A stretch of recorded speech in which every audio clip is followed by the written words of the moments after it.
Bulag ka na nga. Bobo ka pa. Paulit-ulit na insultong bumabalik kay Veronica Esmaldo, tagapagmana ng Esmaldo Oil, habang pinaglalaruan siya ng sariling kapalaran. Isang babaeng walang paningin ngunit matalim ang pandama. Hindi niya alam na pati sariling asaway matagal nang nagtataksil. Sa bawat paghinga, nililimas si Draven Ilustrado ang kanyang yaman. Pinaklose ang lahat ng accounts at ngayon abala sa pag-escort sa kabet na si Ziel Recuento papuntang Italy para doon manganak. Sa kanyang kawalang malay, lumulubog ang lahat ng pinaghirapan ng kanyang pamilya. Ngunit, isang lihim na dokumento ang biglang lilitaw at doon magsisimula ang tunay na bangungot. Bago ka pa lang sa channel neto, ibang kwento ni Ate Jane, istorya mo, ikwento ko. Huwag kalimutang pindutin ang notification bell at subscribe button.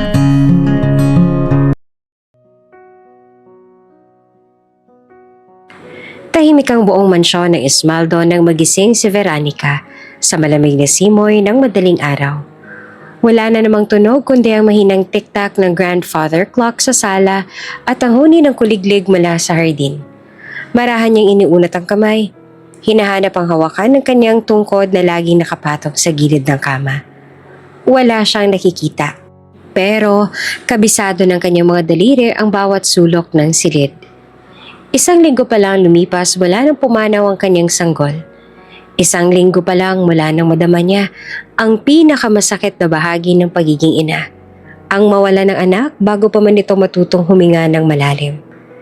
Sa tuwing naaalala niya ang huling iyak ng sanggol, pakiramdam niya ay sinusunog ang kanyang dibdib ng apoy na hindi maaapula.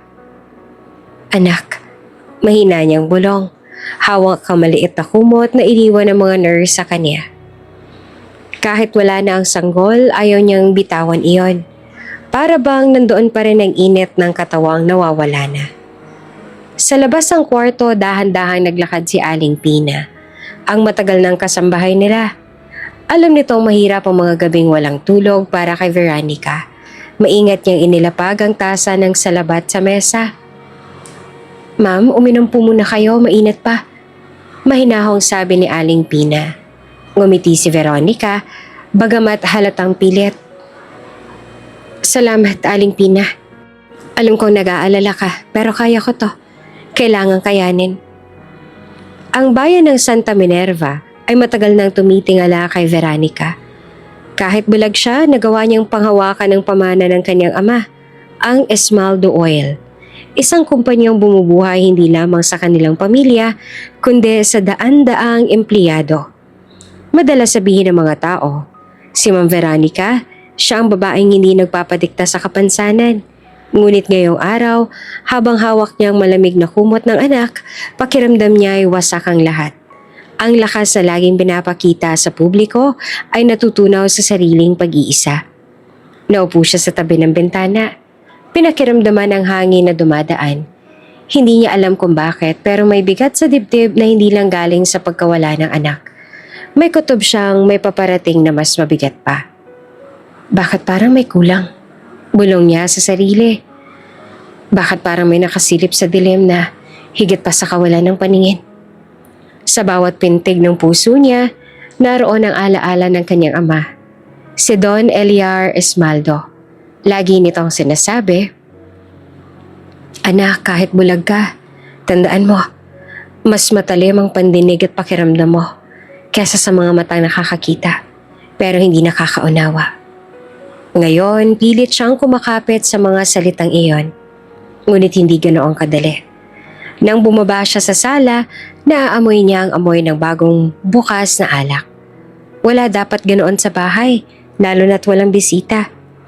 Pinakiramdaman niya ang paligid at narinig ang mahinang yabag mula sa kabilang kwarto. Draven? Tawag niya. Tinutukoy ang asawa. Walang sumagot. Sandaling katahimikan lang bumulaga sa kanya. Huminga siya ng malalim at naglakad pabalik sa silid. Pilit na binubura sa isip ang kaba. Marahil ay iniisip lang niya. Dala ng pagod, dala ng lungkot. Ngunit bago siya muling mahiga, ramdam niya ang malamig na dampi ng hangin mula sa bahagyang nakabukas sa pinto ng silid. Para bang may taong pumasok at lumabas, ngunit walang iniwan na bakas. Sa puntong iyon, pinikit niya na lang mga mata. Wala siya nakikita. Dama niya ang dilim na hindi lang sa paningin, kundi pati sa kaluluwa. Habang nakahiga, dumaloy muli ang alaala ng ospital. Ang huling hawak sa anak bago ito tuluyang bumitaw. Ang malamig na kamay ng nurse na nag-abot sa kanya ng death certificate. Ang boses ng doktor na malamig na nagsabing, "Wala na po. Mahinang puso ng sanggol." "Bakit ganito, Diyos ko?" Mahina niyang iyak. "Bulag na nga ako. Bakit pati anak ko kinuha niyo pa?" Ngunit kahit na ganoon, may kakaibang apoy na bumangon sa kanyang dibdib. Alam niya hindi siya pwedeng tuluyang bumigay. May kumpanyang umaasa sa kanya. May pangalan ng pamilya ang dapat ipaglaban. At higit sa lahat, may mga taong lihim na nagmamasid, handang samantalahin ang kanyang kahinaan. Dahan-dahan niyang pinakinggan ang paligid. Sa labas ng bintana, naroon pa rin ang mahinang huni ng kuliglig at ang tila pag-uumpisa ng huni ng mga ibon na nagsasabing paparating na ang araw. Ramdam niya ang init ng unang sikat ng araw na pilit sumilip sa kortina. Kahit dumidilim ang kanyang mundo, may munting liwanag pa rin sumusubok na pumasok. Hindi niya alam ang tunay na laban, ang laban na magbubunyag ng lahat ng pagtataksil at kasamaan ay magsisimula pa lamang. Noong una si Draven Ilustrado ang perpektong larawan ng isang asawang ninanais ng lahat. Malambing ang tinig, laging may bitbit na rosas, at bawat hapunan ay sinasamahan siya. Kahit balag si Veronica, ramdam niyang presensya nitong tila nagbibigay ng kulay sa madilim niyang mundo. "Hindi mo kailangang mag-alala, Nika." Madalas itong sabihin habang inaakay siya pababa ng hagdan. "Ako magiging mga mata mo. Hindi kita pababayaan." Sa bawat haplos, sa bawat paghawak ng kamay, naniniwala si Veronica na nakatagpo siya ng taong tunay na mamahalin siya kahit na may kapansanan. Ang buong bayan ay humanga pa nga. Isang lalaking tulad ni Draven, matalino at malakas, pumili ng babaeng bulag, ngunit puspos ng dangal. Nagsimula ang lahat sa isang pagtitipon ng mga negosyante. Nandoon si Draven, kinatawa ng isang kumpanyang supplier. Tahimik lamang si Veronica noon. Nakaupo at pinapakinggan ang usapan ng mga board members. Ngunit si Draven ang unang nag-abot ng baso sa kanya. May kasamang malumanay na boses. "Mrs. Maldo, ako po si Draven Ilustrado. Alam kong hindi mo ako nakikita. Pero yaan mong ako magpaliwanag ng nasa harapan mo." At doon nagsimula ang kanilang mahaba at madalas na pag-uusap.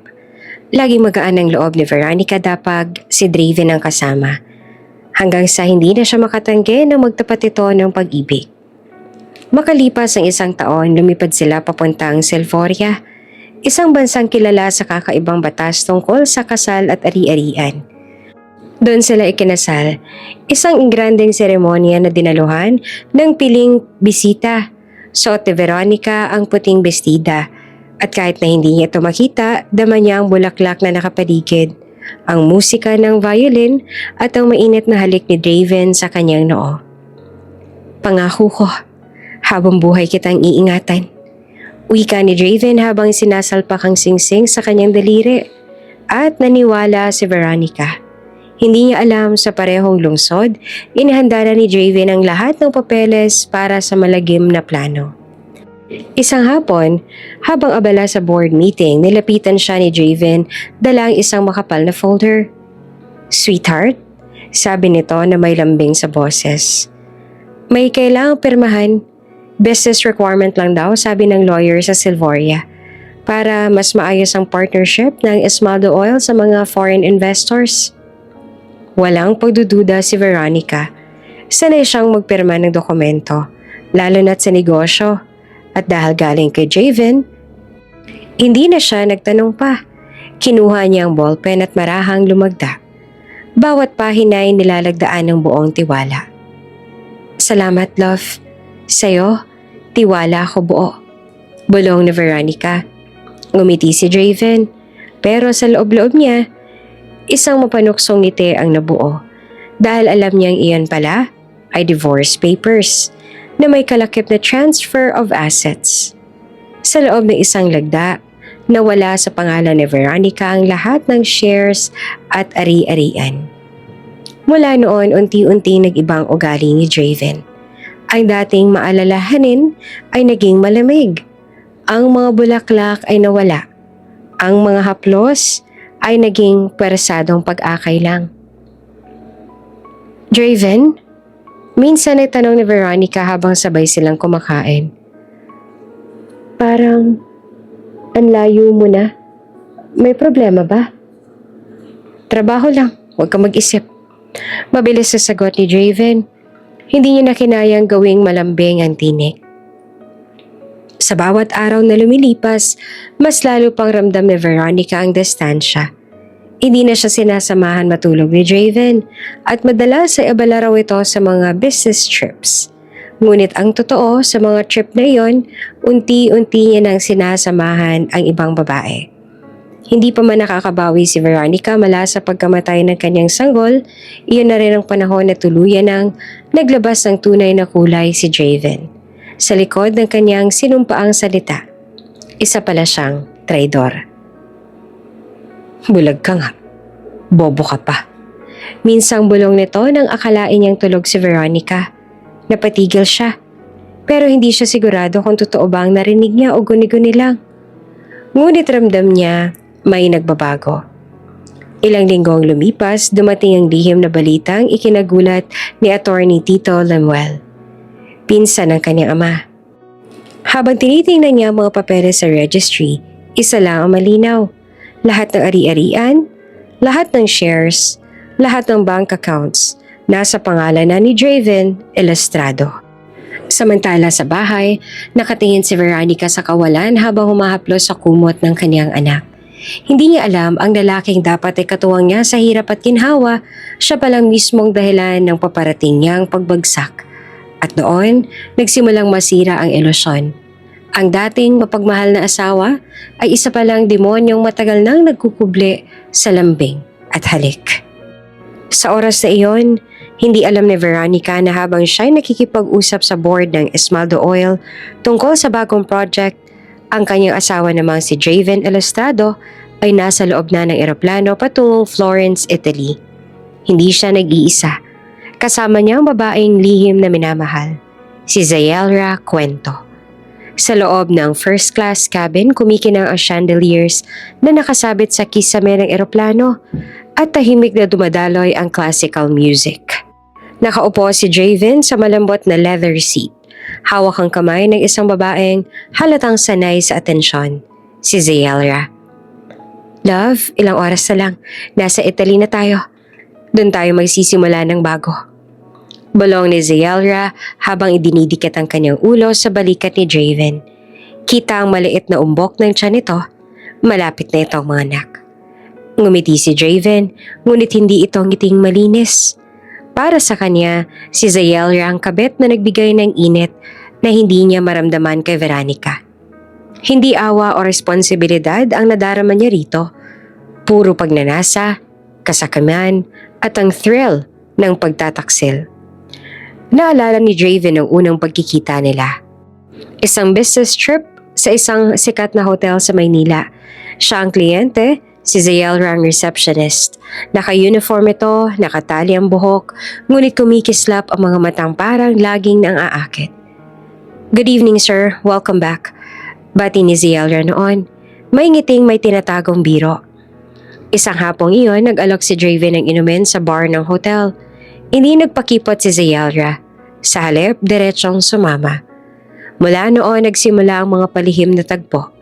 Sa mga hotel suite, sa mga conference trips at minsan pa'y sa mismong kotse ni Draven. Kung si Veronica ang larawan ng dangal at kabaitan, si Zayelra naman ang apoy na nagbibigay ng tukso at tigaya. Sa bawat halakhak nito, lalo siyang nalululong.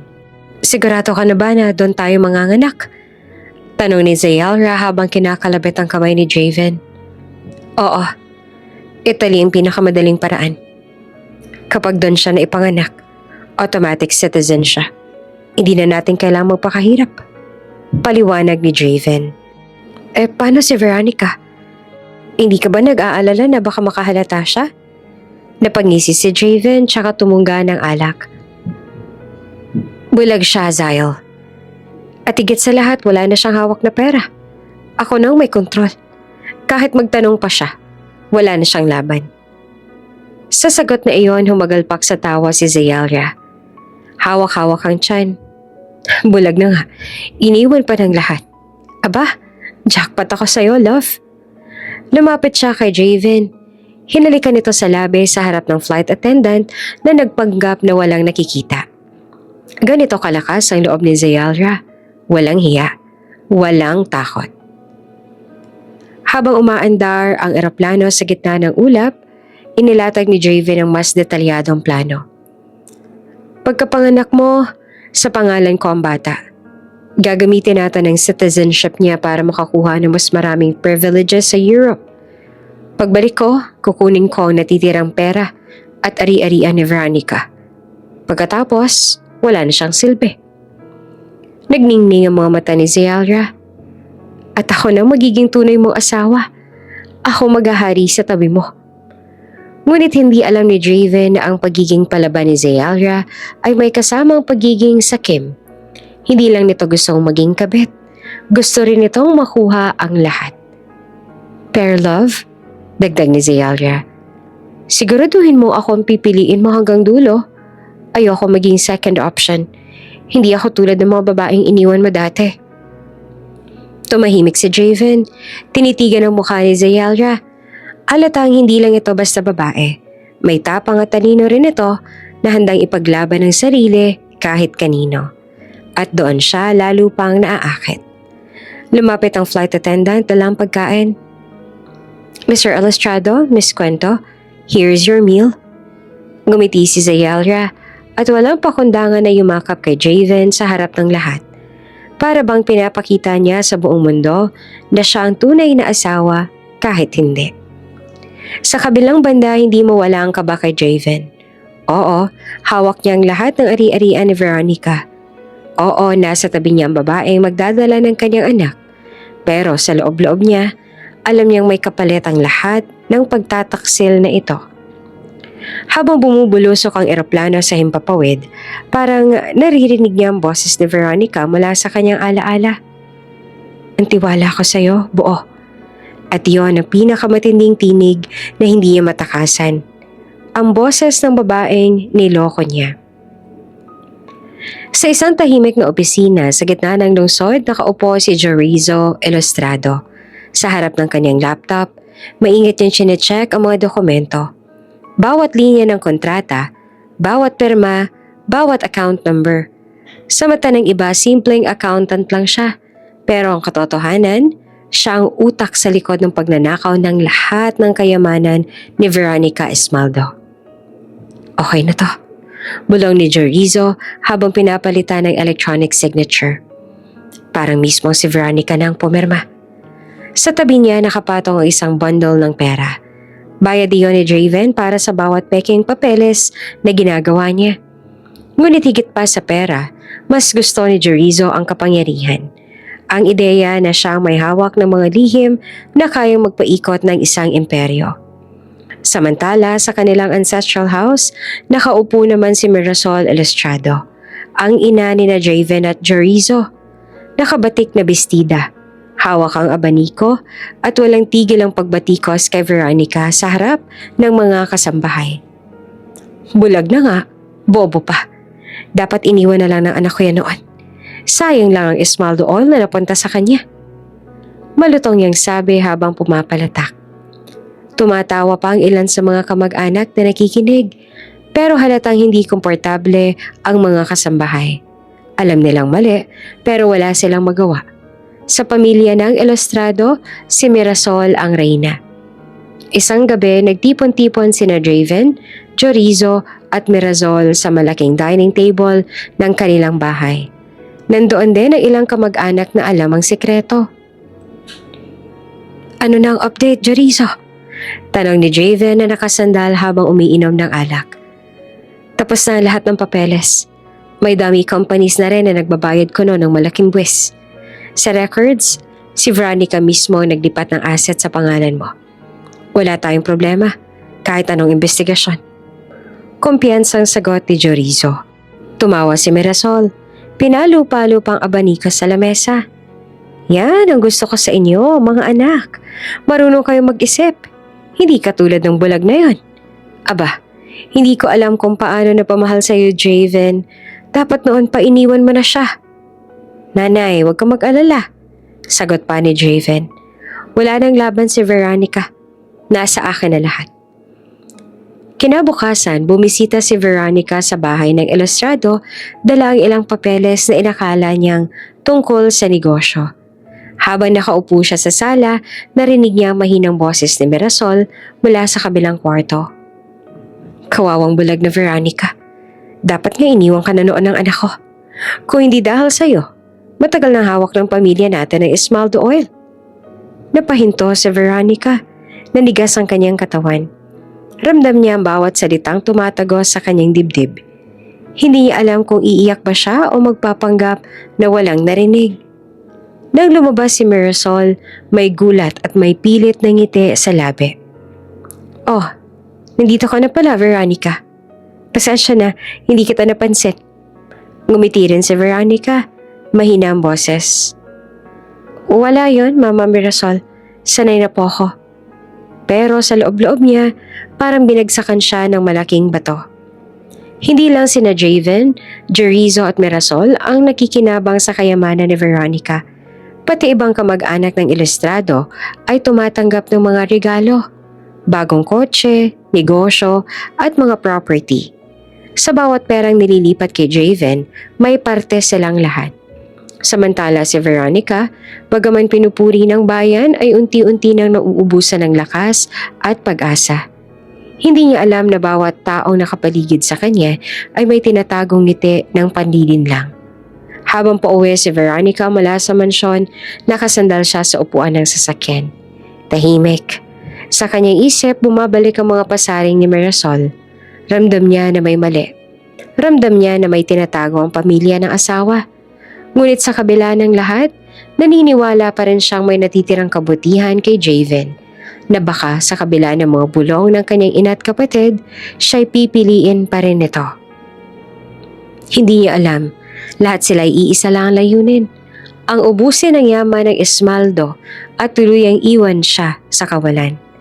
At doon, nagsimulang tumibay ang kutob niya, na ang dilim na nararamdaman niya ay hindi lang galing sa kanyang mata, kundi mula sa mga taong pinakamalapit sa kanya. Tahimik ang buong mansyon ng Esmaldo nang magising si Veronica isang madaling araw. Sanay na siyang bumangon sa kalagitnaan ng gabi dahil hirap pa rin siyang makatulog simula nang mamatay ang kaniyang sanggol. Ngunit sa gabing iyon, may kakaiba siyang narinig. Mula sa kabilang silid, halos marinig niya malinaw ang kanyang tenga ang mahinang boses ni Javen. Para bang may kausap ito sa telepono. Pinilit niyang makinig at unti-unti sumiksik sa kanyang dibdib ang mga salitang bumulaga sa kanya. "Pagkapanganak mo, sa'yo na lahat ang pera. Si Veronica, wala namang silbi yan." Nanlamig si Veronica. Ang bawat salita ay parang matalim na kutsilyong tumatagos sa kanyang puso. Sinong kinakausap ni Javen? At bakit hindi niya nasabi ang ganong bagay? Marahan siyang tumayo, hawak ang kanyang tungkod. Dahan-dahan niyang nilapitan ang pinto. Pinakiramdaman ng bawat yabag. Hindi niya nakikita ang asawa, ngunit malinaw niyang nadinig ang bawat impet na salita. Nakausap siguro nito ang babae sa kabilang linya. At iyon ang unang apoy ng hinala. Nang bumalik siya sa kama, hindi na siya nakatulog. Gulong-gulo ang kanyang isip. Sa bawat tibok ng puso, paulit-ulit niyang naririnig ang mga salitang yon. Wala na siyang silbi.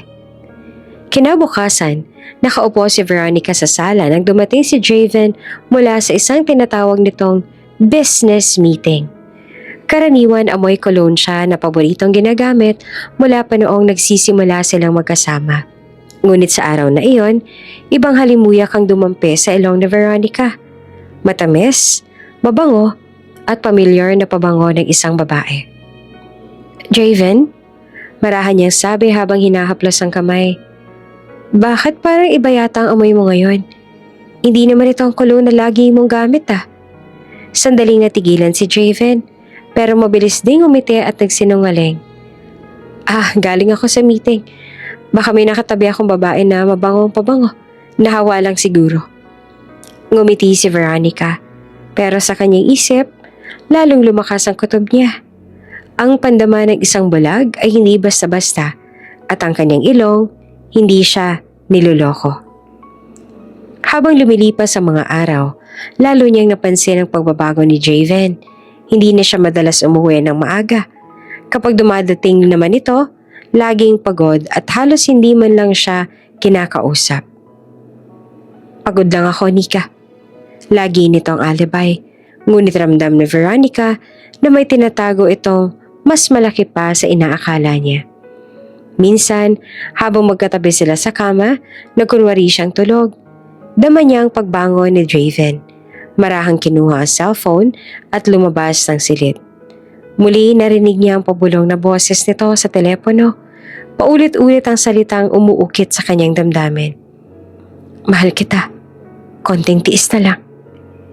Kinabukasan habang iniinom ang tasa ng gatas na inihanda ng kasambahay, nakatingin lamang si Veronica sa kawalan. Sa isip niya, naglalaro ang tanong, may babae ba si Draven?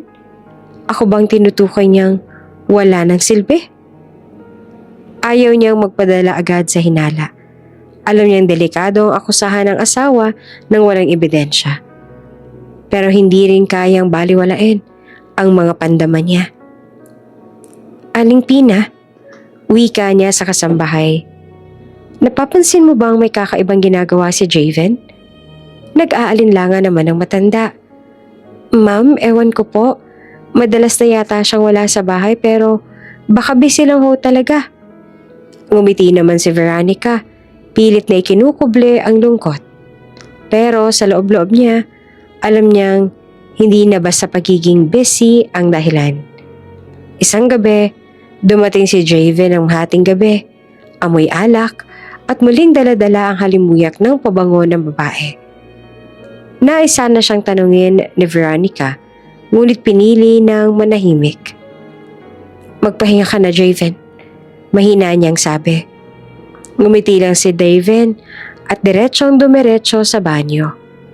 Naiwan si Veronica sa kama, yakap ang kumot, ang puso niya ay naguguluhan. Nagmamahal pa rin siya sa asawa, ngunit ang kutob niya ay nagsisigaw na ang matinding pagtataksil sa nagaganap. At sa unang pagkakataon, sa kanyang sarili ay bumulong siya. "Hindi ako pwedeng manatiling bulag sa lahat ng bagay. May tinatago ka, Draven, at hahanapin ko ang katotohanan." Maaga nagbihis si Veronica. Simple ngunit maayos. Nakaputing blouse at mahabang palda. Hawak ang kanyang tungkod at kasama si Aling Pina na nag-aalalay sa kanya. Hindi alam ng marami pero may pupuntahan siyang mahalaga.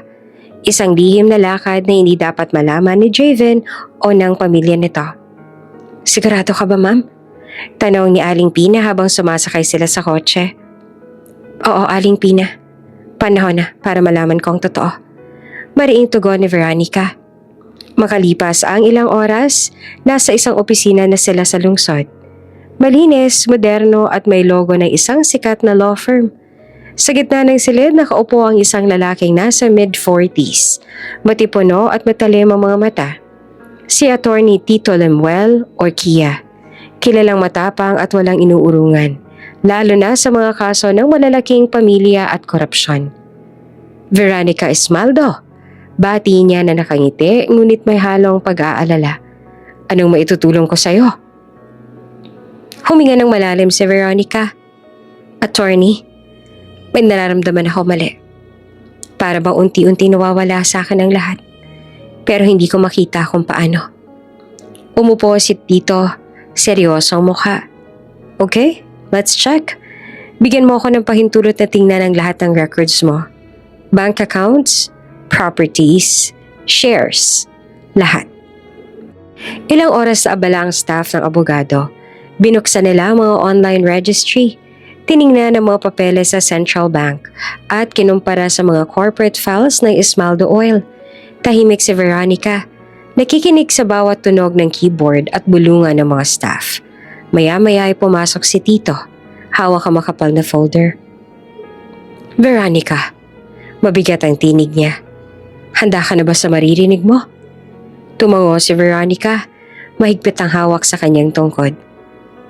Lahat ng bank accounts mo, closed. Lahat ng ari-arian sa pangalan mo, wala na. Ang mga shares mo sa Ismaldo Oil, na-transfer kay Draven Elustrado. Parang gumuho ang mundo ni Veronica. Nanlaki ang kanyang mga mata. Kahit hindi niya makita ang paligid, ramdam niyang nagdilim ang lahat. Paano? Paano nangyari yun? Hindi naman ako pumapayag. Pinakita ni Tito ang kopya ng dokumento. May mga perma rito. Perma mo. At naka-record sa registry na ikaw mismo ang naglipat. Umiling si Veronica nanginginig. Hindi totoo yan. Hindi ko alam. Niloko nila ako. Bumagsak ang luha ni Veronica. Para siyang sinaksak ng paulit-ulit. Ang lahat ng pinagharapan ng kanyang ama, ang pamana ng kanilang pamilya, ang dugo at pawis na inilaan para sa Ismaldo Oil, lahat kinuha ng lalaking pinaniniwalaan niyang magmamahal sa kanya. Bulag man ako, pero hindi ako tanga. Umiiyak niya sa sambit. Pinirmahan ko lang yun dahil sabi niyang business requirement. Hindi ko naman alam na divorce at transfer of assets pala yun. Tahimik si Attorney Tito, nakatitig sa kanya. Sa kanyang puso, nag-aalab ang galit para sa pinsang anak ng kanyang ninong na si Don Eliar Esmaldo. Hindi niya kayang hayaan na apihin ang anak nito. Veronica, makinig ka. Oo, niloko ka nila. Pero hindi pa huli ang lahat. Kung lalaban ka, may paraan. Pero mahirap ito. Malakas ang kalaban mo. Ihanda mo ang sarili mo. Pinahid ni Veronica ang kanyang mga luha. Huminga siya ng malalim. Pilit na pinatitibay ang sarili. Attorney, hindi ako susuko. Hindi lang ito tungkol sa akin. Tungkol ito sa pangalan ng aking ama. Sa alaala niya. Kung hahayaang lamunin nila, para na rin akong pumatay sa pangalan niya. Kaya lalaban ako. Ngumiti si Tito. Ngayon ay may determinasyon sa mukha. Yan ang gusto kong marinig. Simula ngayon, ako magiging sandata mo. Simulan natin sa pagkolekta ng ebidensya. Kapag kompleto na, hindi na sila makakatakas. Tumango si Veronica. Bagaman hindi bulag, tumayo siya ng matagal. Sa loob ng kanyang dibdib, muling sumiklab ang apoy ng laban. Bago siya umalis, iniabot ni Tito ang ilang dokumentong kakailanganin para sa investigasyon. Maganda ka, Veronica. Lahat ng ihihim, isa-isang mabubunyag. Sa nasasakyan pa uwi, tahimik si Veronica. Pero hindi na siya gaya ng kanina. Hindi na siya basag. Hindi na siya tuluyang guguho. May plano na siya. May kasama na siyang lalaban. Habang nakikinig sa mahinang ugong ng makina, mahigpit niyang hinawakan ng maliit na pendant ng kanyang ama. Dad, hindi ako papayag na sirain nilang pangalan mo. Lalaban ako hanggang sa huling hininga. At doon nagsimula ang unang hakbang ni Veronica mula sa pagiging biktima. Unti-unti na siyang nagiging mandirigma. Maliwalas ang umaga nang bumisita si Veronica sa opisina ni Attorney Tito Lemuel para dalhin ang ilang dokumentong ipinahanap nito. Habang nag-uusap sila, may kumatok sa pinto. Pasok, sabi ng abogado. Pumasok ang isang lalaking may matikas na tindig. Dalang camera bag at isang makapal na notebook. Ang mukha nito ay seryoso. Parang laging handang makipag-away sa kahit sino. Siya, si Carlex Pandayo, isang kilalang mamamahayag na hindi natatakot magsiwalat ng katibalian. Attorney, bati ni Carlex. May balita ako tungkol sa kaso ni Mrs. Veronica. Hindi na ito simpleng marital issue. Malaking pinaplano ng asawa niya. Nagulat si Veronica. Sino po kayo? Mahina niyang tanong. Ngumiti si Carlex, ngunit may bigat ang tono. Ako si Carlex Pandayo. Reporter ako. Pero higit pa ron, biktima rin ako ni Draven Elustrado. Umupo si Carlex sa harap nila. Mabigat ang aura. Dahan-dahan niyang kinwento ang kanyang nakaraan. Noon may maliit kaming negosyo ng tatay ko. Maganda ang takbo. Supply ng langis at gas sa mga probinsya. Hanggang sa nakipag-partner kami kay Draven.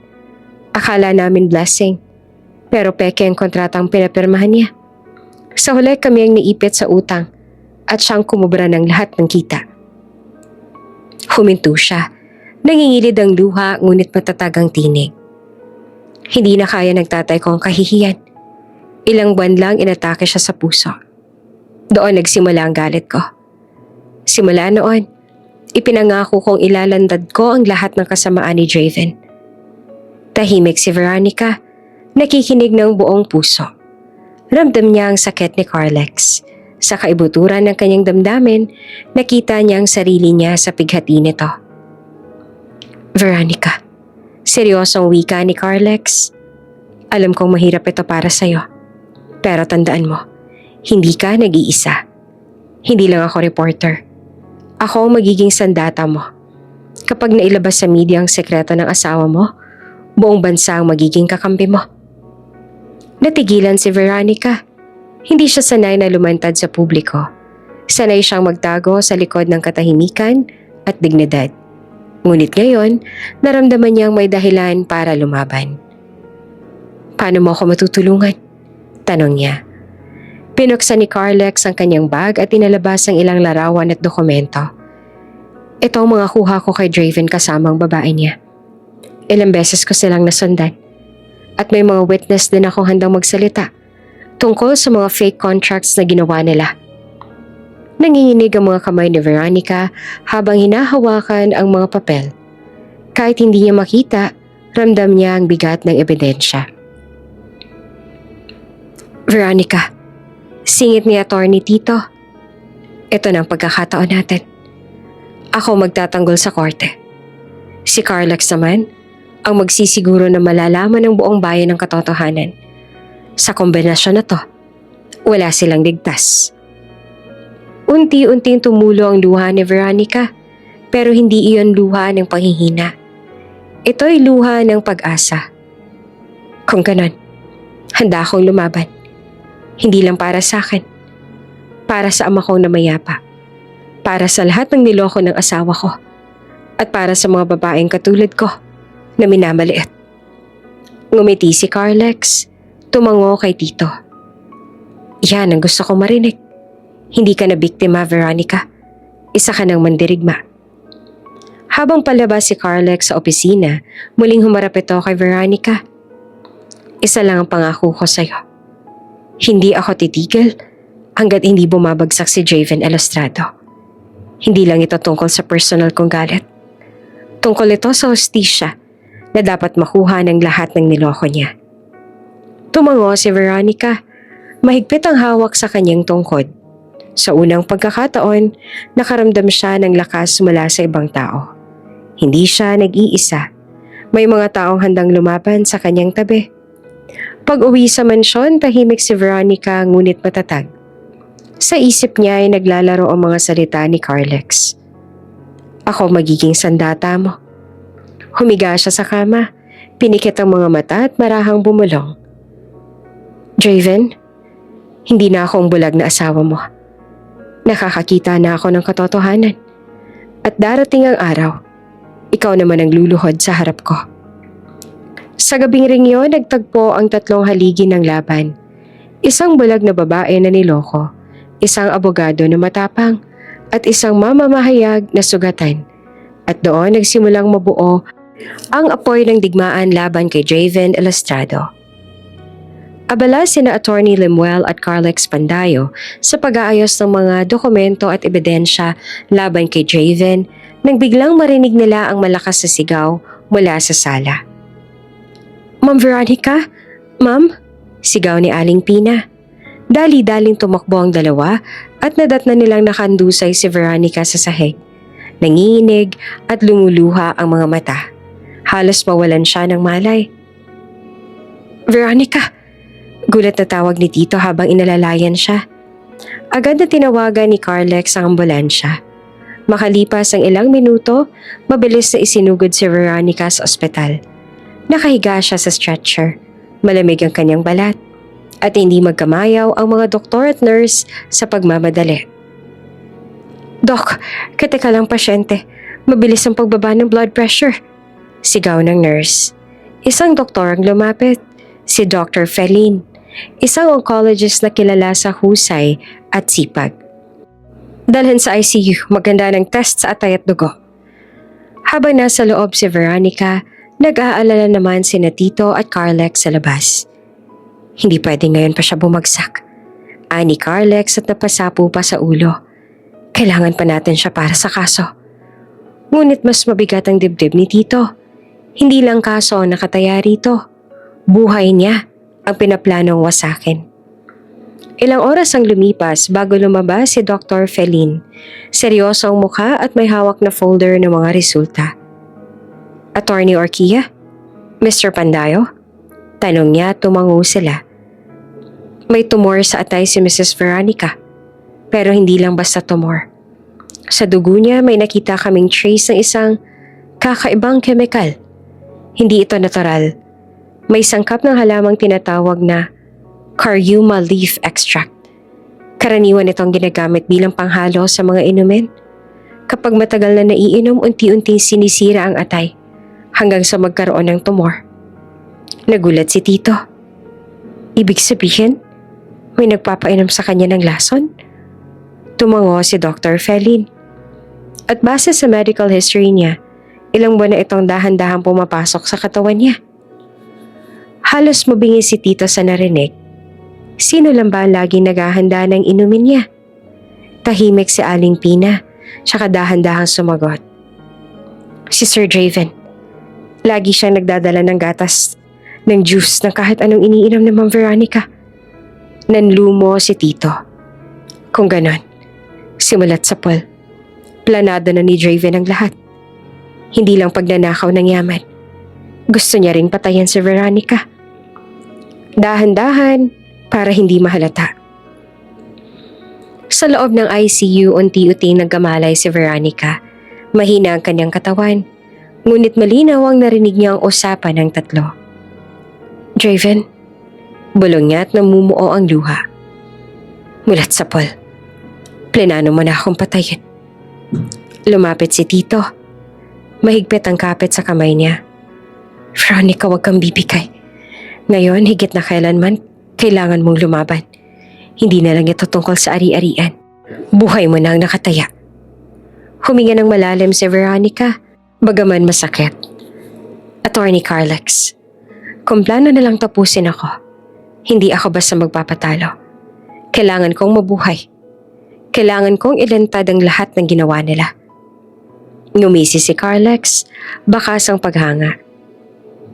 "Yan ang gusto kong marinig. Ang dugo mo, Veronica. Hindi taksil na dugo. Dugo iyan ng Esmaldo. Matibay. Matapang." Nagdesisyon si Dr. Felin na magsagawa ng treatment para mabawasan ang lason sa dugo ni Veronica. Hindi madali ang proseso, pero gagawin namin ang lahat. Kailangan lang niyang maging matatag. Habang tinutusukan ng swero si Veronica, mahigpit ang hawak niya sa pendant ng kanyang ama. Sa kanyang isip, paulit-ulit na bumabalik ang sinabi na noon. "Anak, ang tunay na lakas ay hindi galing sa paningin. Galing yan sa tibay ng loob." Ngayon, higit kailanman, iyon ang sandatang hawak niya. Bago umalis si Tito at Carlex sa ospital, tumingin sila kay Veronica. "Simula ngayon, wika ni Tito, lahat ng galaw ni Draven, imomonitor natin. Hindi na siya pwedeng makalusot." "Oo," dagdag pa ni Carlex. At sa oras na makompleto ang ebidensya, sisigaw ang buong bansa laban sa kanya. Tahimik si Veronica, nakahiga.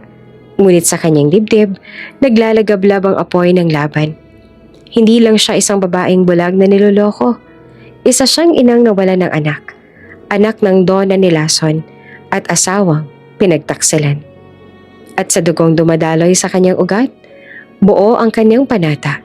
Hindi siya susuko hanggat hindi lumalabas ang hustisya. Tahimik ang gabi ng tipunin ni Attorney Tito Lemuel si Carlex Pandayo at ilang pinagkakatiwalaang tao sa isang maliit na silid sa mansyon ni Veronica. Sa gitna ng mesa nakalatag ang ilang folder, mapa at isang malaking plano. Hindi na pwedeng patagalin pa. Panimula ni Tito. Kung haharapin natin si Draven ngayon, kulang pa tayo sa ebidensya. Pero kung siya mismo ang gagawa ng galaw, saka natin siya masasakote. Umiling si Carlex. Hawak ang recorder sa bulsa. Gutom siya sa pera. Kung alam niyang may natitira pa, babalik siya. At kapag bumalik siya, dapat handa tayo. Tahimik lamang si Veronica, nakaupo sa wheelchair, nakikinig, mahina ang katawan niya pero matalim ang pakiramdam. Kung ganon, mahina niyang sabi, "Gamitin niyo ako bilang paen.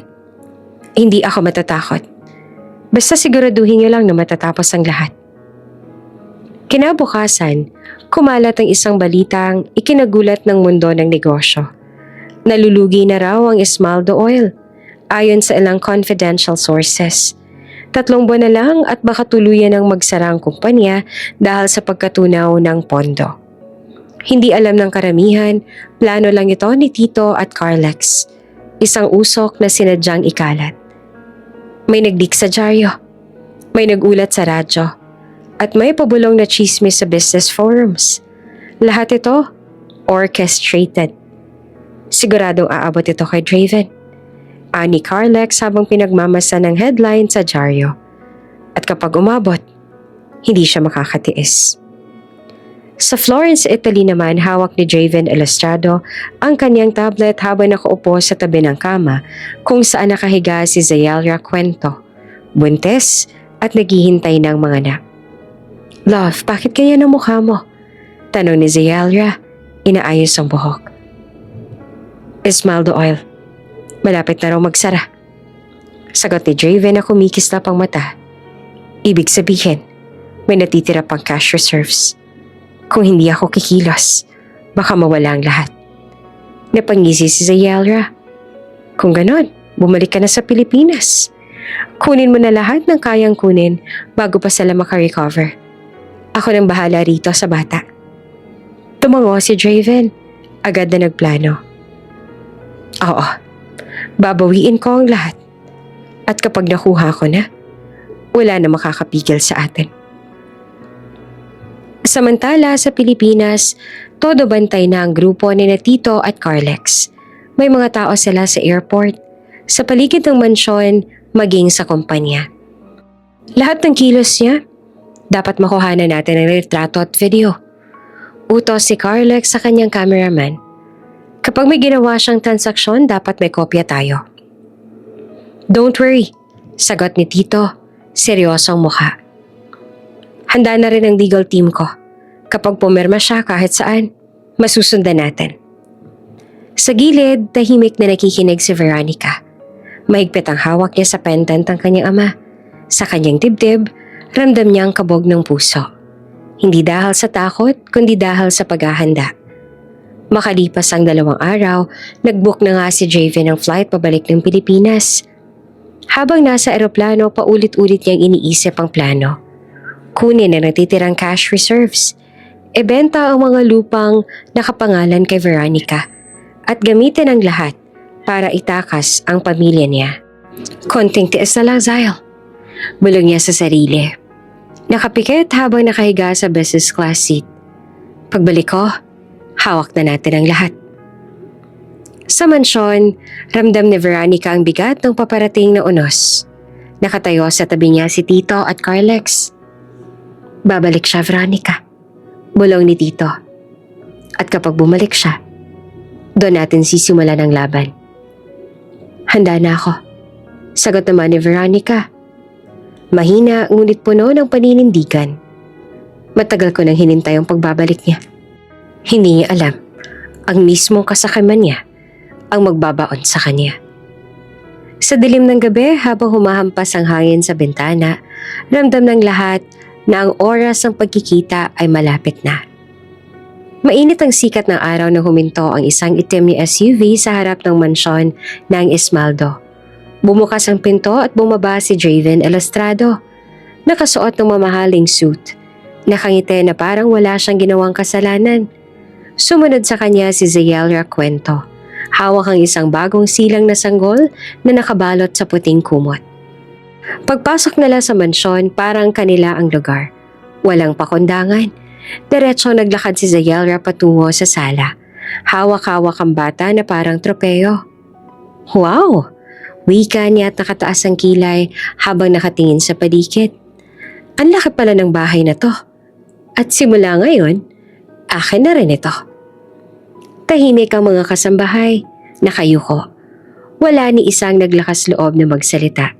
Nasa gitna ng sala si Veronica. Nakaupo sa kanyang wheelchair, mahina pa rin ang katawan. Ngunit matatag ang kanyang tindig. Naririnig niya ang yabak ng dalawa. Ramdam niya ang hangin ng kayabangan na dala ni Zayelra. Draven? Mahina niyang tanong. Anong ginagawa niyo rito? Bago pa man makasagot si Draven, si Zayelra ang sumabat. Malakas at walang takot. Akong tunay na asawa. Sigaw niya. Ako nagbigay ng anak kay Draven. Kaya dapat ako nakaupo rito. Hindi isang bulag na inutil. Sabay tinulak niya ang wheelchair ni Veronica. Dahilan para bahagyang umuga ito. Napatakip ng bibig ang mga kasambahay. Gulat at galit pero walang makalapit. Takot silang mawala ng trabaho o mapagbalingan ng puot ni Draven. Ngumisi si Draven, hindi malang pinigilan ng kabit. Veronica, magpakatotoo ka na. Wala ka namang silbi. Hindi mo na mabibigyan ng anak ang pamilya natin. Samantalang si Zayelra, siya ang nagbigay ng tagapagmana sa akin. Siya ang karapat-dapat. Nanginginig ang kamay ni Veronica, pero hindi siya nagpakita ng takot. Draven, kung akala mo'y matatakot ako sa pagpapakita niyo ng anak, nagkakamali ka. Hindi sukatan ng dangal ang pagkakaroon ng sanggol. At hindi mo pwedeng burahin ang pangalan ng Esmaldo sa ganitong paraan. Tumawa si Zayelra nang mapanlait.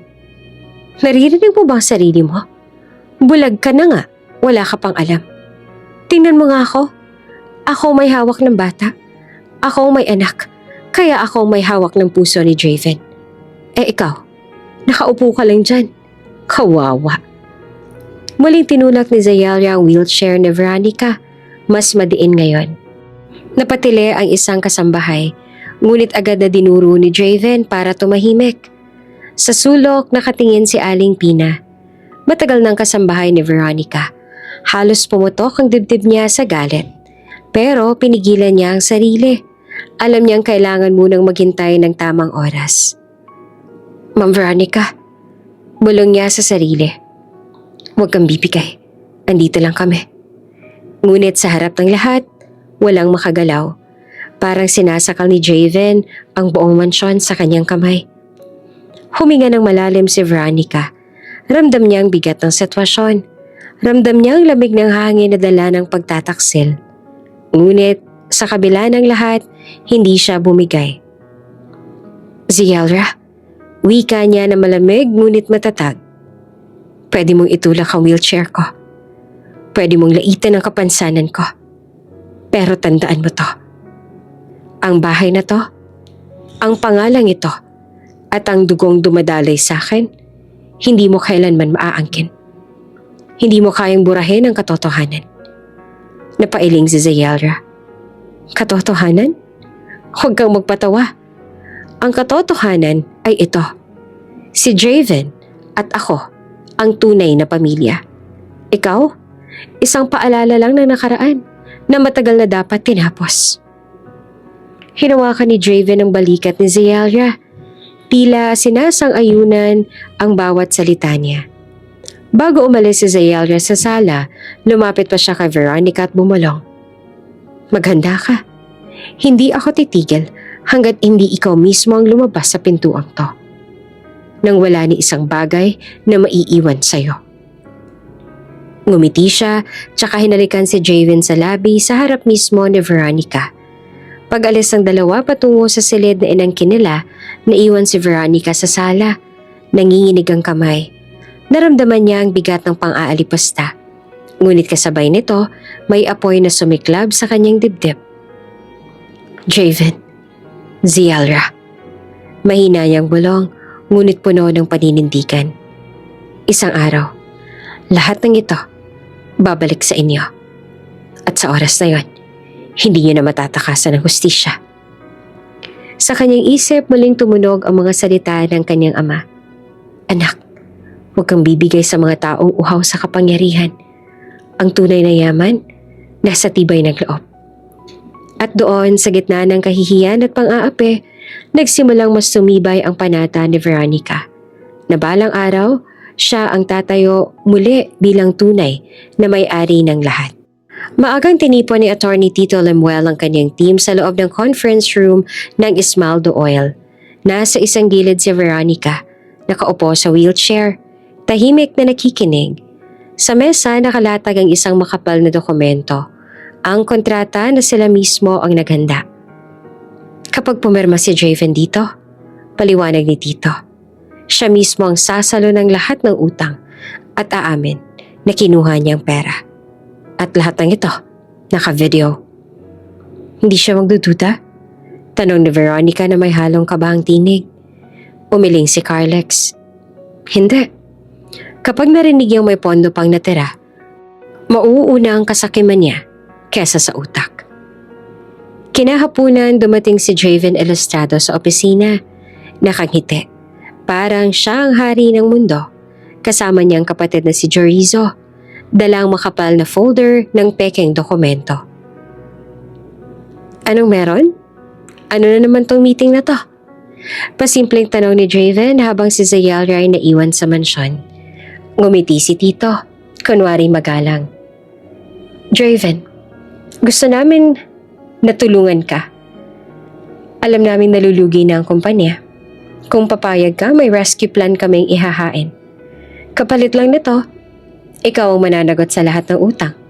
Pero syempre, makukuha mo rin ang natitirang assets at cash reserves. Tumaas ang kilay ni Javen. So, akin ang pondo? Ako ang masusunod?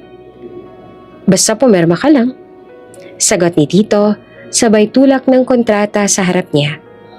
Bumalik si Javen sa kanyang opisina. Habang binabasa ni Javen ang unang pahina, pasimpleng sumandal siya kay Jorizo at bumulong. Hindi nila alam, ang maliit na camera sa lampshade ay naka-zoom in sa kanila.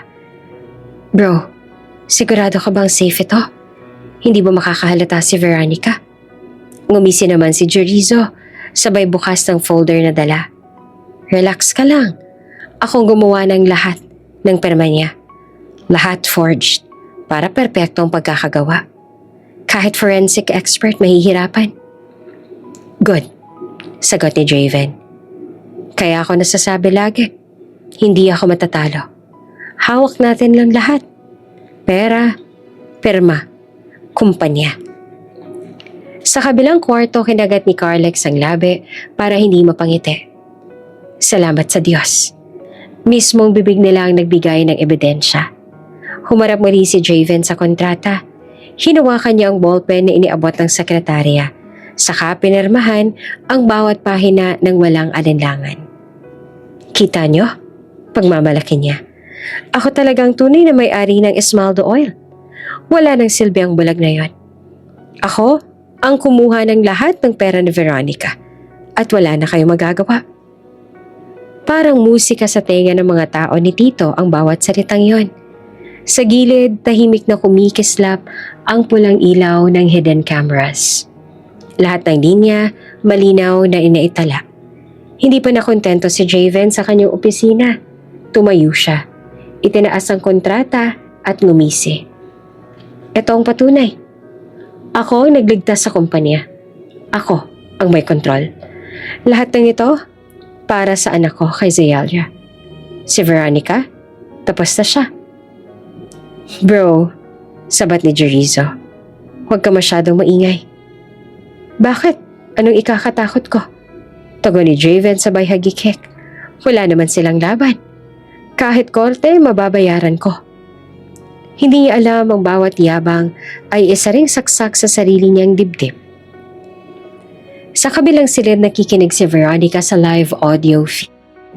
Nang marinig yung mismong asawa at bayaw ang umamin, napaluha siya. Diyos ko, pabulong niya na nanginginig. Ginawa nila lahat to sa likod ko. Lahat ng sakit. Lahat ng pagkatalo. Planado. Lumapit si Tito. Pinisil ang balikat niya. Tama ng luha. Simula ngayon, hawak na natin ang katotohanan. At oras na para lumaban. Matapos basahin at pumirma si Draven, bumalik siya sa board meeting. Ibinato niya ang ballpen sa mesa. Kunwari tapos na ang lahat.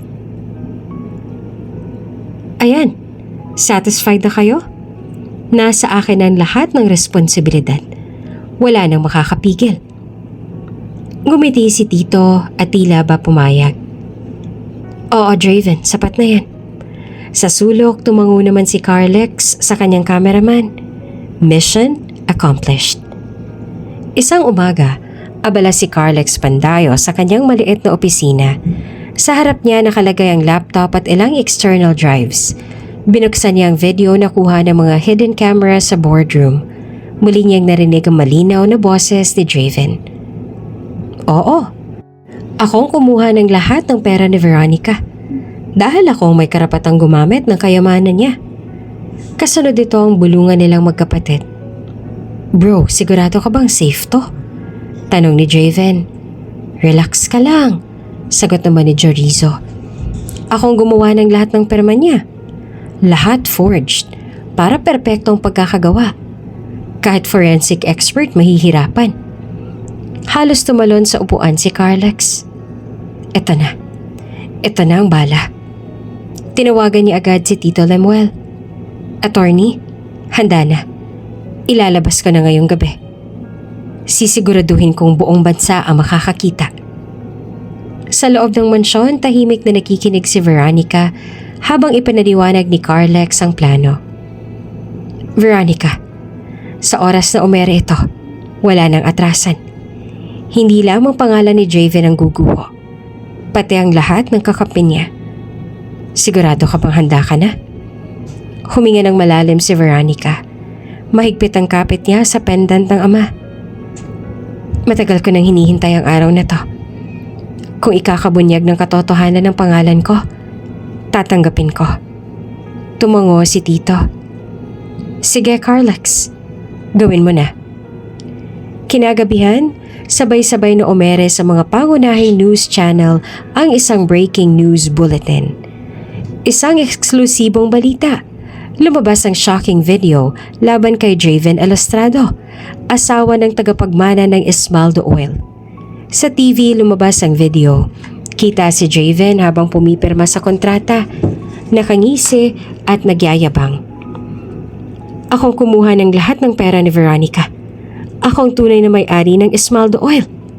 Sumunod ang bulungan nilang magkapatid. Akong gumawa ng lahat ng perma niya. Lahat forged para perpektong pagkakagawa. Nabigla ang buong bansa.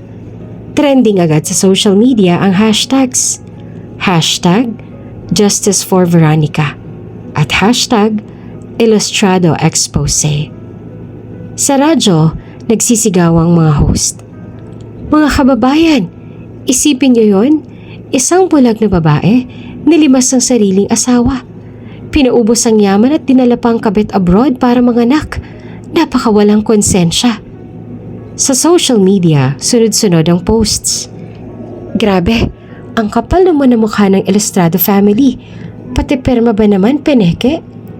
Laban lang, Miss Veronica. Inspirasyon ka ng lahat ng babaeng pinagtaksilan. Dapat ikulong niyang si Draven at Jerizo. Hustisya para kay Veronica Esmaldo. Maging sa lansangan, pinag-uusapan ng iskandalo. Sa bawat kanto may naglaladlad ng dyaryo. May nagkakape habang pinapakita ang video sa cellphone. Sa isang high-class restaurant nakatanggap si Javen ng tawag mula sa isang kaibigan. Pare, nakita mo bang balita? Lagot ka. Trending ka sa buong bansa. Anong sinasabi mo? Gulat na tanong ni Javen. Agad na kinuha ang phone at binuksan ang video. Halos mahulog ang cellphone niya nang marinig ang sariling boses na malinaw na umaamin. Hindi pwede to. Sa tabi niya halos mawala ng kulay si Chorizo. Bro, paano nila nakuha yun? Paano? Tumahimik ka. Singal ni Javen. Nanginginig ang kamay. Hindi ako papayag. Hindi matatapos dito. Pero huli na, sa bawat segundo, mas lalong gumuho ang pangalan niya.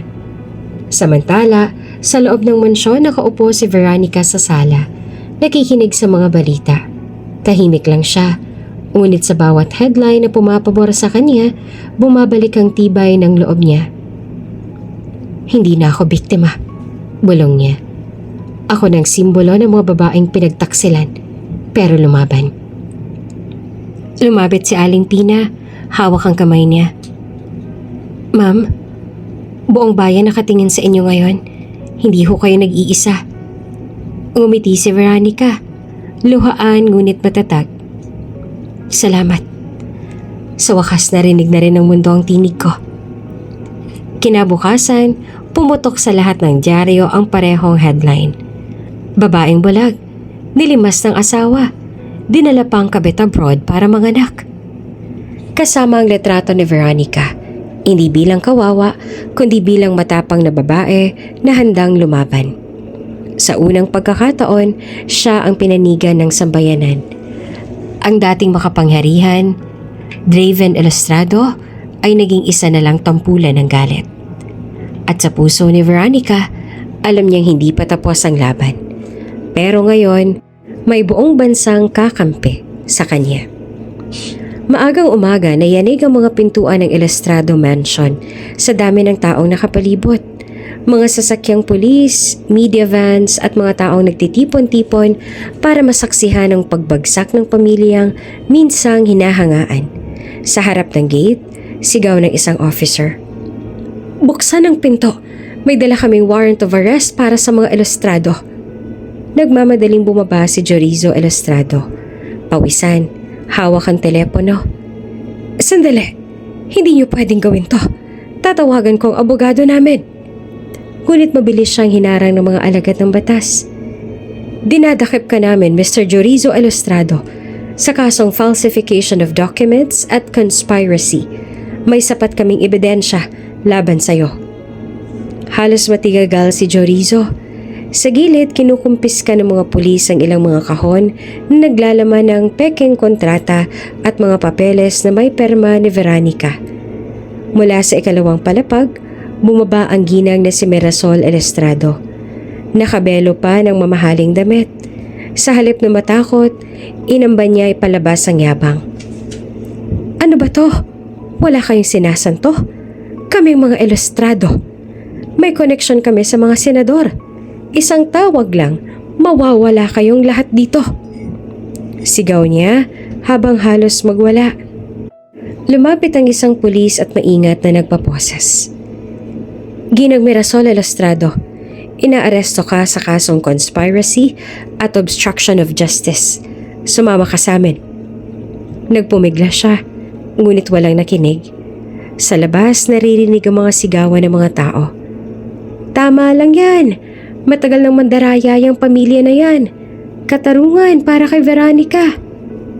Samantala, sa loob ng opisina ng mansyon nila Veronica, nakaupo naman si Draven Elustrado. Malamig ang tingin habang hawak ang isang baso ng alak. Sa paligid nakakalat ang diaryong may headline. Babaeng bulag, nilimas ng asawa. Lahat ng ebidensya lumabas na. Pagdating ng mga pulis, tumayo siya ng dahan-dahan. Hindi nagpahalata ng kaba. Gusto niyo ba akong dakpen? Sige. Pero tandaan ninyo, hindi basta-basta nawawala ang mga taong katulad ko. Lumapit ang hepe ng operasyon at binasa ang papel. Dinadakip ka namin, Mr. Javen Elustrado, sa kasong large-scale estafa, falsification of documents, at conspiracy laban kay Veronica Esmaldo at sa Esmaldo Oil. May sapat kaming ebidensya laban sa iyo. Natawa lamang si Javen, malamig at mapanukso. Ebidensya? Alam niyo ba kung sino ang kaibigan ko? Kung gaanong kataas ang hawak ko sa politika? Hindi siya pinakinggan. Agad siyang penosasan. Habang inilalabas si Javen, ando naman si Veronica. Nakaupo sa kanyang wheelchair, nakapaligid sina Tito Lemuel at Carlex. Sumalubong sa kanyang malamig na hangin at ang bulungan ng taong biglang tumahimik. Tumigil saglit si Javen. Tumingin kay Veronica. Ang mga mata niya punong-puno ng galit at pananakot. Akala mo panalo ka na, Veronica? Bulong niya habang nakadikit ang mukha sa kanya. Sa kulungan man ako. Hindi dito nagtatapos ang laban natin. Tandaan mo yan. Napakapit si Veronica sa braso ni Tito Lemuel. Nanginginig. Ngunit pinilit niyang humiti. Ipakita na hindi siya natitinag. Ngayon pa lang, Javen. Tapos ka na. Hindi na ako yung bulag na babae na kaya mong paikutin. Ngayon, buong bansa ang kakampi ko. Habang isinasakay sina Javen, Jorizo at Mirasol sa police van, sabay-sabay ang hiyawan ng mga tao sa labas. Makulong ang Elustrado! Hustisya kay Veronica! Tama lang yan. Ang dating makapangyarihang pangalan ng Elustrado ay tuluyan ng nadungisan. Sa bawat flash ng kamera, sa bawat sigaw ng mamamahayag, mas lumalalim ang pagkakahulog nila sa kumunoy ng kahihiyan. Nang umalis na ang convoy ng mga pulis, lumapit si Tito Lemuel kay Veronica. Anak, tapos na. Nasa kamay na ng batas sa mga Elustrado. Ngunit hindi nakapagsalita agad si Veronica. Nakatingala siya sa langit. Hinahayaang umagos ang luha sa kanyang pisngi. Sa unang pagkakataon, nakaramdam siya ng tunay na hustisya. Pero may kaba pa rin sa kanyang dibdib. Ang huling tingin ni Javen ay parang sumpa na nakaukit sa kanyang kaluluwa. Matao at maingay ang harap ng korte nang dumating ang convoy ng pulis na may sakay na sina Javen Elustrado, Jorizo at Mirasol. Sa kabila ng mamahaling kasuotan ni Javen, halata ang bigat ng mga posa sa kanyang kamay. Ang dating makapangyarihang negosyante, ngayon isa na lang na akusado. Sa gilid ng hagdan nakapwesto ang media, may dalang kamera at mikropono. Justice for Veronica! Sigaw ng mga tao sabay palakpak. Tahimik ang lahat nang magsimula ang paglilitis. Nasa harap si Judge Valderrama. Seryoso ang titig. Prosecution, ilatag ang inyong ebidensya. Aniya.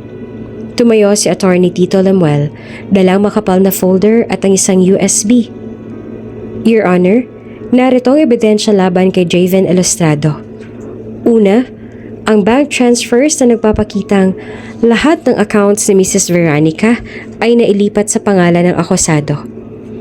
Lumabas sa projector ang sunod-sunod na dokumento, mga transaksyon, perma at petsa na tumango ang judge. Pangalawa, dagdag ni Tito, ang mga forged documents na nakuha mismo sa mansyon ng mga Elustrado. Namilog ang mata ni Javen. Ano? Paano kayo nakapasok sa bahay ko? Ngumisi si Carlex sa likod, nakatayo bilang saksi. Warrant of search, Javen. Liga lahat ng pagkuha. Pinakita sa korte ang mga dokumentong gawa ni Jorizo. Falsified land titles, withdrawal slips, at sample signatures ni Veronica na ginamit sa iba't ibang kontrata. Halos mapahiyaw si Jorizo sa kinauupuan niya. Hindi ako gumawa niyan. Hindi ko. Pero agad siyang pinutol ng hukom. Silence in court, sigaw ni Judge Valderrama. Pangatlo, sabi ni Tito, ang video nakuha mismo sa hidden camera sa boardroom ng Esmaldo Oil. Nagsimula ang playback. Kita si Javen habang pumipirma sa kontrata. nakangisi at nagyayabang. Ako ang kumuha ng lahat ng pera ni Veronica. Ako ang may karapatang gumamit ng kayamanan niya. Kasunod ang bulungan nilang magkapatid. Bro, relax lang. Akong gumawa ng lahat ng perma niya. Lahat forged para perpektong pagkakagawa. Nag-ingay ang buong korte. May mga babaeng napahawak sa dibdib. May umiling. May sumisigaw ng walang hiya. Namula si Draven, galit na galit. Trap yan! Set up! Hindi totoo yan! Ngunit malamig lang ang sagot ng judge. The evidence is clear. The court will decide. Matapos ang ilang araw ng paglilitis, bumalik si Judge Valderrama para basahin ang hatol. Draven Ilustrado, you are found guilty of large-scale estafa, falsification of documents, and conspiracy. You are sentenced to 12 years of imprisonment. Nagpalakpakan ng mga tao sa loob ng korte. Si Draven ay napaupo, tulala. Kasunod ay tumayo si Tito. Your Honor, si Zael Recuento ay may kinasasangkutang estafa at fraud. Hinihiling namin ang deportation at karampatang kaso. Tumango ang judge. Approved. Zael Recuento, you are hereby sentenced to prison and deportation after serving your term. Halos mabitawan ni Zael ang hawak niyang bag. Hindi pwede. Ako ang ina ng anak ni Draven. Habang isinasakay siya ng pulis palabas ng courtroom, nagpumilit siyang lumapit kay Veronica. Sa pagkakataong yun, nagtagpo ang kanilang mga mata. Ang isa, puno ng puot. Ang isa, puno ng luha. Bumulong si Zael. Halos hindi marinig ng iba. Veronica, hindi patay ang anak mo. Buhay siya. Ipinamigay ko lang. Ipinampon para mawala ka sa eksena. Nanlaki ang mga mata ni Veronica. Nanlamig ang kanyang kamay. Anong sinasabi mo? Ngumisi si Zael na puno ng kasamaan. Gusto mo malaman kung nasan siya? Iurong mo ang kaso laban sa akin. Kung hindi, hindi mo siya makikita. Naginig ang katawan ni Veronica. Parang nawala ng lakas. Ang tinig ng isang ina sa kanyang puso ay bumigkas ng sagot. Kung may pag-asa pa na buhay ang anak ko, hindi ko siya pababayaan. Sa gitna ng tagumpay ng hustisya laban kay Draven, may bagong tanong na bumangon sa isip ni Veronica. Buhay pa nga ba ang anak ko? Habang umaalis sa mga pulis na may kasamang mga akusado, naiwan si Veronica sa loob ng korte. Hawak ang pendant ng kanyang ama, luhaan, ngunit determinado. Kung totoo man ang sinabi ni Zael, bulong niya, mas malaking laban ang naghihintay. Malakas ang ulan nang ihatid ni Tito Lemuel si Veronica sa lumang gusali ng Casa de los Perdidos Orphanage. Halos gumuho na ito. Basag ang mga bintana at nangingitim ang mga pader sa lumot. Huwag na tayong pumasok, Veronica. Bulong ni Tito, kabado. Amoy patibong ito. Ngunit mariin ang boses ni Veronica. Kung may tsansa na buhay ang anak ko, Tito, hahanapin ko siya. Kahit kapalit pang buhay ko. Huminga ng malalim si Tito. Itinabi ang sasakyan na tinulak ang wheelchair ni Veronica hanggang sa pinto ng gusali. Sige, pero mag-iingat ka. Hintayin mo akong pumasok. Umiling si Veronica. Hindi pwede. Sabi ni Zael, dapat mag-isa lang ako. Baka kung makita ka niya mawala ang bata. Napakagatlabi si Tito. Kung ganon, hihintayin kita. Ngunit nang pumasok si Veronica, agad siyang nagkuble sa gilid ng gusali. Tahimik siyang sumunod. Handang iligtas siya anumang oras. Sa loob, sumalubong kay Veronica ang lagitik ng kahoy at amoy ng lumang gusali. May tao ba? Nanginginig niyang tanong. Tahimik hanggang sa biglang umalingaw-ngawang iyak ng sanggol mula sa ikalawang palapag. Halos tumalon ang puso ni Veronica. Anak ko! Sigaw niya. Mabilis na itinulak ang sarili papunta sa tunog. Sa labas ng silid na natili si Tito sa dilim. palihim na sumusunod. Binuksan niya ang cellphone, sinimulang i-record ang lahat. Narating ni Veronica ang isang sirang pintuan. Dahan-dahan niya iyong tinulak. Sa loob, may crib. Sira-sira, puno ng alikabok. Doon nanggaling ang iyak. "Anak," bulong niya na nanginginig ang kamay habang iniaabot ito. Ngunit bago pa niya mahawakan, biglang gumuho ang sahig. Sumigaw siya ng napakalakas habang bumabagsak ang wheelchair sa malalim na hukay. Sa ilalim, halos mawalan siya ng malay. Sa gilid naroon ang kabaong. Bago, nakabukas at may kandila sa paligid. "Diyos ko," bulong niya. "Para sa akin to." Mula sa taas ng hukay, narinig niya ang yapag ng matalim na takong. Lumitaw si Zeyalia, bitbit ang isang sanggol. Nakangising parang demonyo. "Hindi ba't sinabi ko na sa'yo, Veronica?" Sigaw niya. "Diyan ka nababagay sa hukay, sa kabaong, sa dilim." "Anak ko ba yan?" Halos mabaliw na sa tanong ni Veronica. Ngumisi si Zeyalia at tinilapit ang sanggol. "Oo, pero hindi mo siya makakasama. Ako na ang kanyang ina ngayon." Itinaas niya ang kamay at nag-utos sa tauhan. "Isara ang kabaong. Ibaon siya." Sa di kalayuan, halos maiyak si Tito Lemuel habang nakatago. Pinipigilan ng sarili na sumugod dahil alam niyang kailangan niya ng tamang timing. Hawak niya ang cellphone, maingat na ine-record ang lahat ng sinabi ni Zeyalia.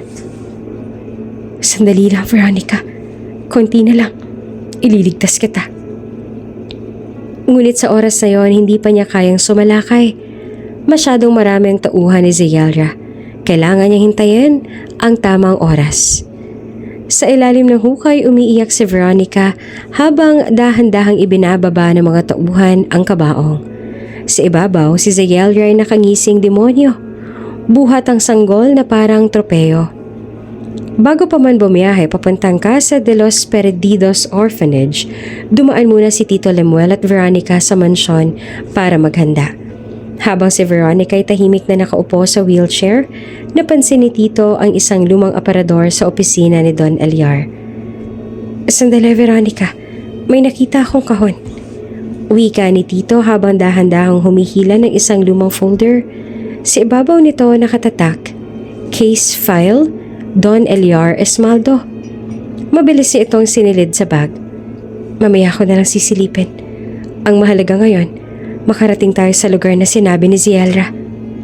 Tumango si Veronica. Mahigpit ang kapit sa braso niya. "Sana nga buhay pa ang anak ko." Malakas ang kulog sa labas ng orphanage. Sa ilalim ng hukay, halos mawala na ng pag-asa si Veronica. Ang kabaong ay dahan-dahang ibinababa ng 2 tauhan ni Zeyalia, habang ang babae naman ay nakatayo sa gilid, buhat ang sanggol at nakangising parang nagtatagumpay. "Diyan ka na, bulag!" Sigaw ni Zeyalia, puno ng galit at panlilibak. "Mabubulok ka ng buhay at wala nang makakaalam." "Zeyalia, huwag mong idamay ang bata. Kung anak ko talaga yan, may karapatan akong..." Malakas sumalakak si Zeyalia. "Karapatan? Wala kang karapatan kahit sa sarili mong buhay. Ako na ang ina niya ngayon. Akong pipili kung saan siya lalaki. Ikaw, magiging abo ka na lang." Nagpumigla si Veronica sa ilalim. Nanginginig ang katawan. Naramdaman niya ang malamig na gilid ng kabaong na halos nakadagan sa kanyang paa. Sa bawat segundo, lumalalim ang hukay na tila ba siya'y unti-unting nilalamon ng lupa. "Diyos ko, kung totoo ngang anak ko yan, bigyan mo ako ng lakas para makita ko pa siya." Dasal niya habang tumutulo ang luha. Samantala, sa likod ng sirang dingding naroon si Tito Lemuel. Kanina pa siya nagtatago. Hawak ang cellphone, tahimik na nagre-record ng bawat salita si Zeyalia. Mabilis ang tibok ng puso niya. Nanginginig ang kamay. "Kung gagalaw ako ngayon, baka madamay si Veronica at ang bata. Kailangan kong hintayin ng tamang oras. At ang mga pulis." Nakangisi si Zeyalia.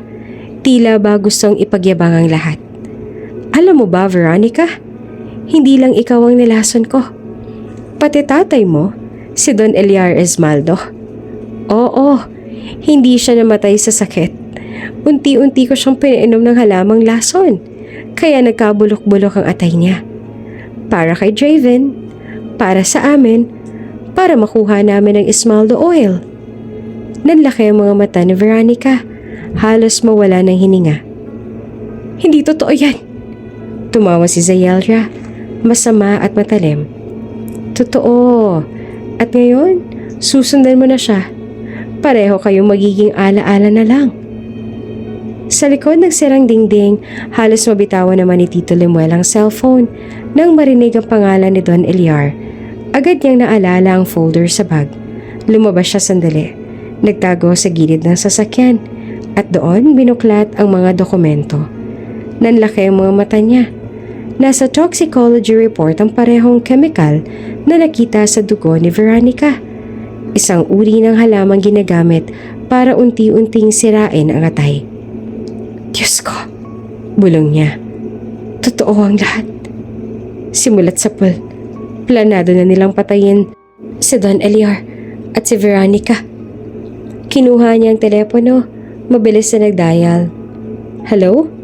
Hepe? Ako ito, Tito Lemuel Orquia. May patibong laban kay Veronica Esmaldo.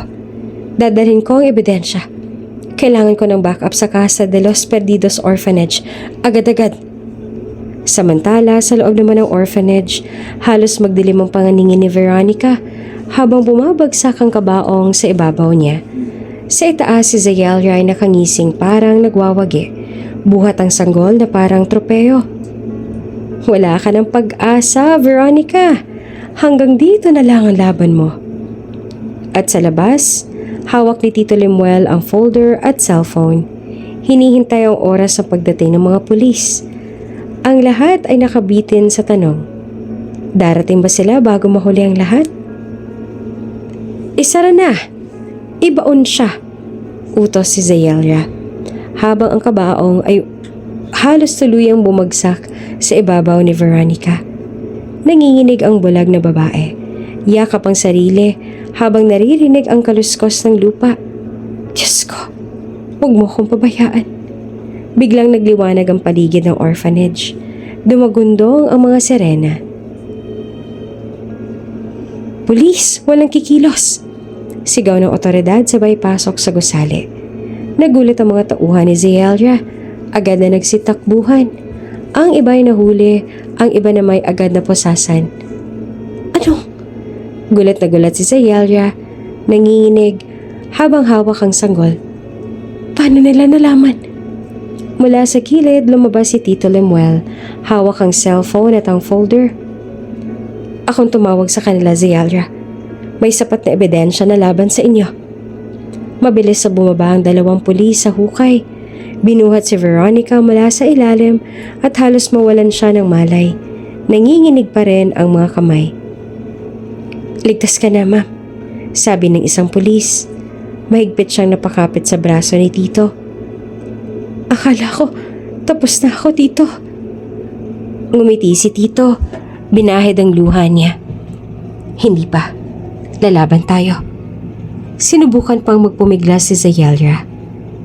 Hindi niyo ako pwedeng hulihin. Wala kayong ebidensya. Lumapit ang isang hepe. Binasa ang karapatan niya. Zayelra kwento. Inaaresto ka sa kasong attempted murder, kidnapping, falsification of documents, estafa, at child trafficking. May sapat na kaming ebidensya laban sa'yo. Nagwala siya, hawak-hawak pa ang bata. Hindi niyo ako pwedeng tanggalan ng lahat. Mabilis na inagaw ng isang policewoman ang sanggol at ibinigay kay Veronica. Nang mayakap niya ang bata, halos mabura ang lahat ng sakit na nadarama niya. Anak ko, bulong niya na tumulo ang luha. Buhay ka! Habang dinala na ni Zayelra ng mga otoridad, tumawag siya kay Veronica. Akala mo panalo ka na? Kahit anong mangyari, hindi mo na maibabalik ang lahat ng kinuha ko sa'yo. Ngunit sa pagkakataon ito, hindi na natakot si Veronica. Tumayo na siya. Yakap ang anak at buong tapang na sumagot. Babalik lahat. Dangal, pangalan at kumpanya. At ikaw, Zayalra, habang buhay kang mabaon sa kulungan.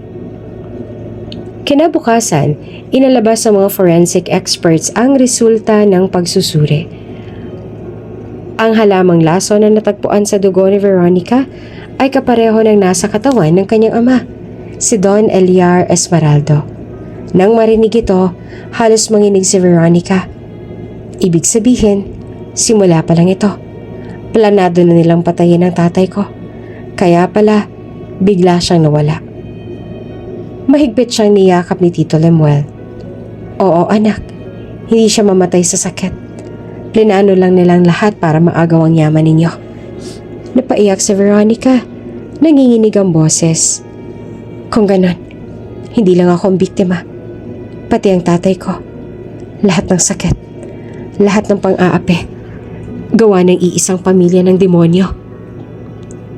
Ngunit ngayong hawak niya ang kanyang anak at nasa kamay na ng batas ang mga kaaway, alam niyang may liwanag pa rin na naghihintay.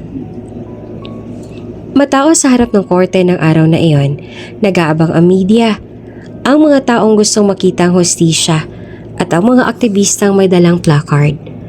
Hustisya kay Veronica at wakasan ang panlilinlang sa kababaihan. Nasa harap si Veronica, nakaupo sa wheelchair. Mahigpit ang hawak sa sanggol. Sa tabi niya, si Tito Lemuel, nagbabantay samantalang eskorte ng mga pulis sina David Elustrado at Zayalra Cuento. Papasok sa husgado. Tahimik ang lahat hanggang sa biglang may nangyari. Mabilis na umigkas si Zayalra. Inagawang barel ng isa sa mga gwardya at itinutok ito sa batang hawak ni Veronica. Walang kapalit. Sigaw niya at nanginginig ang kamay pero matalim ang titik. Kung makukulong din lang ako, sisiguraduhin ko wala rin kaligayahan si Veronica dito. Tatapusin ko na ang lahat. Napahiyaw ang mga tao. Nagkagulo ang mga kamera. Ngunit bago pa siya makalabit ang gatilyo, sumigaw siya. Parang pinakakawala ng lahat ng lihim. Gusto niyo ng katotohanan? Heto. Hindi ako buntis noon. Niloko ko kayong lahat. Pati ikaw, Draven. Napalingon ang lahat. Natigilan si Draven. Parang nalamig ang buong katawan. Anong ibig mo sabihin? Hindi totoo yan. Tumawa si Zayalra, mapait at halos mabaliw. Oo, hindi ako nagdadalang tao. Ang ipinakitang patay na sanggol noon ni Veronica ay resulta ng kidnapping. Ang batang ito, tinuro ang sanggol na nasa kandungan ni Veronica. Siya ang tunay na anak ninyo, ni Veronica. Niloko kita, Draven, dahil alam ko hindi mo kayang iwanan ng babaeng yan kung may anak ka sa kanya. Nagkatinginan ng lahat, pati ang mga abogado at pulis. Ang mga kamera ay walang tigil sa pag-flash. Halos mabaliw si Draven. Zayalra, hindi pwede. Ibinigay ko sa'yo lahat. Niloko mo rin ako. Napagulgol si Veronica, niyakap ang anak. Anak ko talaga siya mula pa noon. Ang luha ni Draven ay bumagsak. Pero halatang mas mahigpit pa rin ang kapit ng kasakiman kesa pagmamahal.